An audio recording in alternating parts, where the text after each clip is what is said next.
Welcome into the latest edition of ESPN SC. I'm Dan Thomas, joined by Shaka Hislop, Craig Burley and Stevie Nicol. We also welcome to the show World Cup winner Frank Leboeuf is with us. It's the first time, in fact, Frank has joined us since PSG were knocked out of the Champions League once again, this time, of course, by Manchester United. It is a familiar feel when you take a look at the Liga side and their record in Europe. It is not impressive. Frank, let's talk about the fact that it just seemed, once again, PSG on the biggest stage, bottled it, choked, however you want to put it, once again, couldn't get across the line. You know, nobody could have guessed what just happened, you know, during the game where you see in the first leg somebody or a team so much better than Manchester United, giving the best and working hard together to get the 2-0 away from home. So you say, okay, nothing can happen. You know, after what they call the remontada in Barcelona 2 or 3 years ago, no, nothing can happen. Manchester United is not good. Paris Saint-Germain is so superior.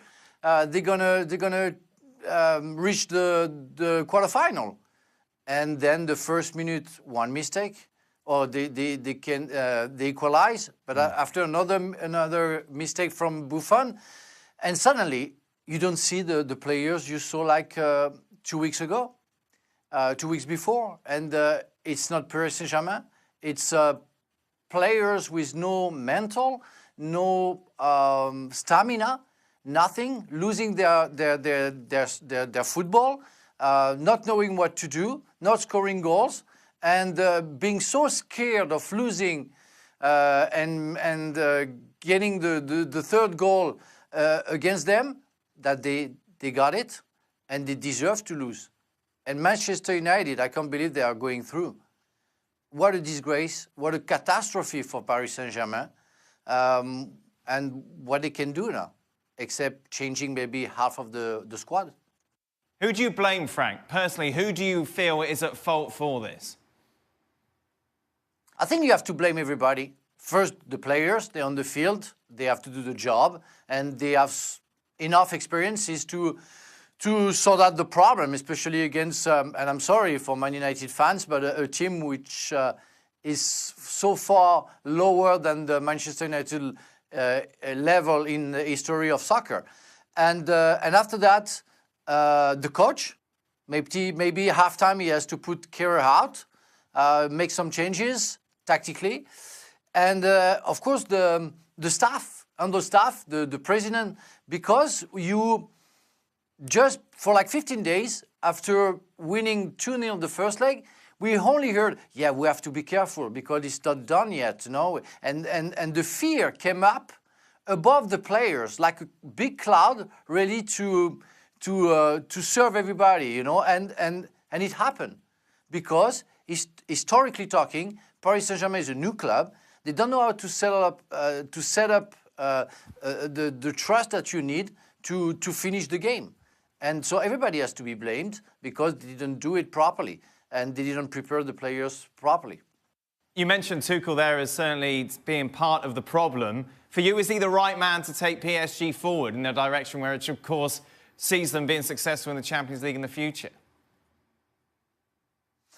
Well, yes. I think he did well. He showed some power in the dressing room for the first time that we saw a coach with the main power, with no player going straight to the chairman to sort out their problems.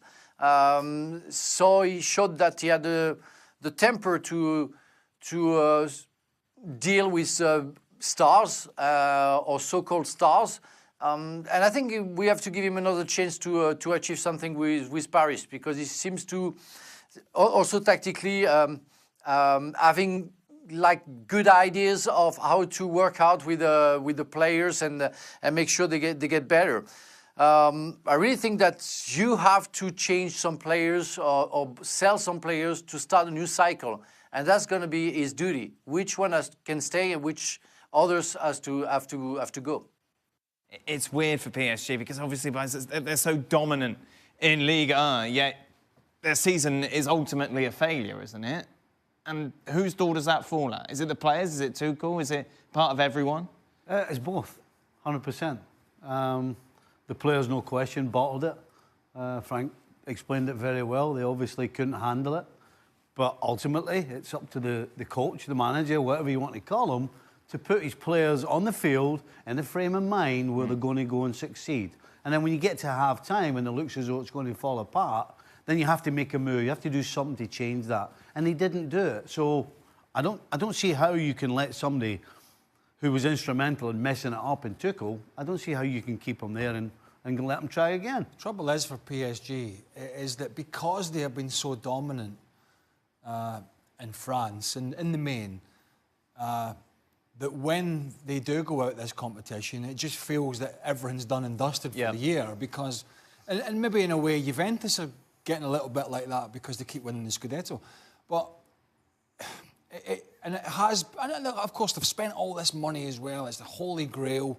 We have to get the Champions League, and it seems to be taking over the whole place at the moment. And you know, I think Tuchel, I mean, he'll get another year. But here's the problem is they had the injuries with Neymar, they had the nonsense with Rabiot when they needed central midfielders, and that was a mess, and he wasn't available. But then, as Frank said, you still only had to get past a Man United side that, by their standards, is not a good team of recent years or of the Fergie era, and they had, I don't know, what was it, 8 or 9 players out injured. I mean, it was inexcusable, really. It's going to be difficult, isn't it, for PSG to shake off this stigma? Yes, it is. Because after the Barcelona, you think, right, OK, one off, and then to do this against United as well. Well, on the one hand, I want to say, yes, it will be difficult. On the other, I want to say you just have to go out and put together a performances or 2 legs of a performance against premier European opposition to suggest that you can. But given what we show against Barcelona, that's what I think makes the Manchester United result all the harder to accept as a PSG fan. That you go to Old Trafford, dominate as you do, and you come back home with, listen, you just have to finish off Manchester United, who you just convincingly beat 2-0, yet somehow they make the most of an early mistake, and you as a team look like a deer caught in headlights. And that, for me, is down to the players. Once this team freezes as they do, I'm not sure what Tommy Tuchel could do from the sidelines to get them out of that. We, of course, asked everyone for their bracket, meanwhile, looking ahead to the rest of the Champions League without PSG. And I think I'm right in saying that Frank is the only one, if we take a look at Frank's bracket, that hasn't got City, Juventus, Barca, Liverpool as the semi-finals, because he has got Ajax beating Juventus. Explain this to us, Frank. Why do you hate Juventus? No, I don't hate Juventus. I think they had a wonderful game, a second leg against Atletico Madrid. But they've been hammered by Atletico in the first leg. And I don't know, I simply love Ajax and the way they play. The fact that they are sure of their football, the fact that they're so young that they are a little bit crazy and they really think that they can go far. And I want to give them the chance like the former team, you know, with Kluivert and Seedorf and others, or Rijkaard, who won the Champions League in the 90s, where they were so young but so fresh, let's say, that they went to the title. And I think that generation, with all the players who are going to leave next year and blow up all that squad because they are so talented that they're going to go to all the clubs, I think they can achieve something together, and I want to see that. It's going to be hard till the end, but they can beat Juventus. You haven't got them going all the way. You've given Barcelona the title in the final. Why Barca over Manchester City, for example?